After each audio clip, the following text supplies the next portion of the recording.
ঢাকা বিশ্ববিদ্যালয় কেন্দ্রীয় ছাত্র সংসদ ডাকসু নির্বাচনে অংশগ্রহণের লক্ষ্যে অন্তর্ভুক্তিমূলক প্যানেল ঘোষণা করেছে ইসলামী ছাত্র শিবির। প্যানেলে সংগঠনটির বাইরে জায়গা পেয়েছেন ক্ষুদ্র নৃগোষ্ঠীর সর্বমিত্র চাকমা। বিষয়টিকে অনেকেই সাধুবাদ জানিয়েছেন, তবে তাকে বাটপার বলে মন্তব্য করেছেন তারই এক বন্ধু ইসরাত জাহান ইমু। তিনি ঢাবির বিপ্লবী ছাত্রমৈত্রী শাখা থেকে ডাকসু নির্বাচন করবেন। তিনি বলছেন, আমার বন্ধু সর্বমিত্র চাকমা শিবির প্যানেল থেকে কার্যনির্বাহী সদস্য হয়ে দাঁড়াইতেছে। আদিবাসী থেকে স্বেচ্ছায় উপজাতি বনে যাওয়ার শুভকামনা। এরপর তিনি সর্বমিত্রকে বাটপার বলে ইতিহাস হিরোদের গল্প ভুলে গেলেও বাটপারদের মনে রাখে। এ নিয়ে নতুন করে বিতর্কের শেষ নেই, সেদিকে যাচ্ছি না, সর্বমিত্রকে নিয়েই থাকি। ডাকসু নির্বাচনকে কেন্দ্র করে ছাত্রনেতা সর্বমিত্র চাকমার শিবিরে যোগদানের গুঞ্জন ছড়িয়ে পড়লে তিনি সাংবাদিকদের কাছে বিষয়টি স্পষ্ট করেন। তিনি এই অভিযোগকে একটি ভুল ধারণা বা মিসকনসেপশন হিসেবে আখ্যা দিয়ে জানিয়েছেন, তারা কোনো একক সংগঠনের প্যানেল দেননি, বরং বিভিন্ন মতাদর্শের শিক্ষার্থীদের নিয়ে ঐক্যবদ্ধ শিক্ষার্থী জোট গঠন করেছেন। সাংবাদিকদের মুখোমুখি হয়ে সর্বমিত্র বলেন, এটা একটা ভুল ধারণা যে আমরা ডাকসু নির্বাচনকে কেন্দ্র করে শিবিরের প্যানেল দিয়েছি। আমরা বিভিন্ন মতাদর্শ, সংস্কৃতি ও ধারণার শিক্ষার্থী একত্রে রয়েছি। আমাদের জোটের নাম ঐক্যবদ্ধ শিক্ষার্থী জোট। তিনি আরও বলেন, জোট মানেই সেখানে বৈচিত্র্য থাকবে, বিভিন্ন মতাদর্শের মানুষ একত্র হব। যদি একই ঘরানার মানুষ থাকতো তাহলে তো তাকে জোট বলা যেত না। শিবিরের সঙ্গে সম্পৃক্ততার অভিযোগ উড়িয়ে দিয়ে তিনি বলেন, বিষয়টা এমনভাবে প্রচার করা হচ্ছে যে আমি শিবিরে যোগদান করেছি। এটি সত্যি নয়। আমরা শিক্ষার্থীদের কল্যাণে এবং তাদের অধিকার আদায়ে কাজ করতে একত্র হয়েছি। জোট গঠনের কারণ হিসেবে তিনি ঢাকা বিশ্ববিদ্যালয়ে দীর্ঘদিনের অমীমাংসিত সমস্যাগুলো তুলে ধরেন। তার কথায়, ঢাকা বিশ্ববিদ্যালয়ের 104 বছর হয়ে গেছে, কিন্তু এখনও আমাদের আবাসন সংকট, খাদ্য এবং স্বাস্থ্যসেবার মতো মৌলিক সমস্যা নিয়ে সেমিনার করতে হয়। সম্প্রতি চিকিৎসার অভাবে একজন নারী শিক্ষার্থীর মৃত্যু হয়েছে।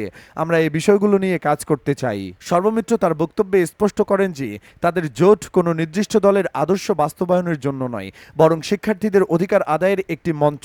তিনি বলেন, আমি 10 দিন আগেও শিবিরের কিছু কর্মকাণ্ডের সমালোচনা করেছি। সুতরাং আমি শিবিরে যোগ দিয়েছি, এই প্রচারণাটি আমার জন্য অত্যন্ত দুঃখজনক। তিনি জানান, তাদের জোটের মূল লক্ষ্য হল শিক্ষার্থীদের অধিকার আদায় করা এবং বিশ্ববিদ্যালয়ের সমস্যাগুলো সমাধানে প্রশাসনকে চাপ দেওয়া। এর আগে তিনি ফেসবুকে লিখেন, ডাকসু 25 নির্বাচনে ঐক্যবদ্ধ শিক্ষার্থী জোট থেকে কেন্দ্রীয় সংসদের সদস্য পদে নির্বাচন করার সিদ্ধান্ত নিয়েছি। স্বায়ত্তশাসিত প্রতিষ্ঠান হিসেবে ঢাকা বিশ্ববিদ্যালয় আমার চোখে একটি রাষ্ট্রের ভেতরে আরেক রাষ্ট্র, যেখানে অর্ধ লক্ষের অধিক শিক্ষার্থী স্রেফ কোনো এককভাবে দিন যাপন করে। না আছে শিক্ষার সুষ্ঠু পরিবেশ, পুরো ক্যাম্পাস হন্যে হয়ে খুঁজেও একবেলা মানসম্মত স্বাস্থ্যসম্মত খাবার পাওয়া দুষ্কর, রয়েছে আবাসন সংকট, নেই গবেষণার জন্য পর্যাপ্ত উপকরণাদি, চলছে স্বাস্থ্য বিমার নামে প্রহসন, অতঃপর চিকিৎসার অভাবে শিক্ষার্থীর মৃত্যু ইত্যাদি। পদে পদে অবহেলা, বঞ্চনা আর একরাশ হতাশা। সর্বমিত্র লিখেন, কিন্তু এত শত অবহেলায় টিকে থাকা এই মানুষগুলোর মধ্যে আছে এক বিশেষ লুকায়িত শক্তি, যা রাষ্ট্রযন্ত্রকে সদা উদ্বিগ্ন রাখে। এই মানুষগুলো যে কোনো সময় রাষ্ট্রের ভিত নাড়িয়ে দেওয়ার সক্ষমতা রাখে। তার বড় এবং ঘনিষ্ঠ উদাহরণ হলো জুলাই গণ অভ্যুত্থান। সেই সংখ্যা থেকে এই মানুষগুলোকে দমিয়ে রাখার যত আয়োজন তা রাষ্ট্রযন্ত্র করে। ফলস্বরূপ আমাদের স্বাধীনতা পরবর্তী 54 বছরে ডাকসু অনুষ্ঠিত হয়েছে মাত্র 8 বার, যেখানে নির্বাচন হওয়ার কথা ছিল প্রতি বছর। তিনি লিখেন, আমি সর্বমিত্র সমাজে প্রচলিত তথাকথিত নেতা হয়ে সুপিরিয়রিটি চর্চার প্রয়াস বা বাসনা আমার নেই। এখানে যারা আসেন সবাই নিঃসন্দেহে দেশসেরা মেধাবী।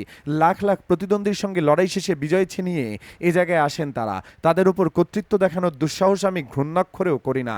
তিনি আরও লিখেন, আপনাদের ভালোবাসা এবং সমর্থন পেলে আমি বড়জোর আপনাদের প্রতিনিধি হয়ে হাজার কণ্ঠের এক কণ্ঠ হয়ে উঠতে চাই। জ্ঞান হওয়ার পর থেকে একজন শিক্ষার্থীর মৌলিক অধিকার, নারীর অধিকার, আদিবাসী সংখ্যালঘু সম্প্রদায়ের অধিকার নিয়ে আমার কণ্ঠ সর্বদা সোচ্চার ছিল এবং আমৃত্যু সব অন্যায়, অবিচার, অনিয়ম, দুঃশাসনের বিরুদ্ধে আমার অবস্থান অবিচল থাকবে। আমার বিশ্বাস, আমার স্বাতন্ত্র্য, সৎ সাহসের সঙ্গে আপনাদের ভালোবাসা আমাকে উজ্জীবিত রাখবে। আমাদের সংগ্রাম জারি থাকবে। পোস্টের শেষে সর্বমিত্র চাকমা সবার সহযোগিতা, সমর্থন এবং পরামর্শের প্রত্যাশা জানিয়েছেন।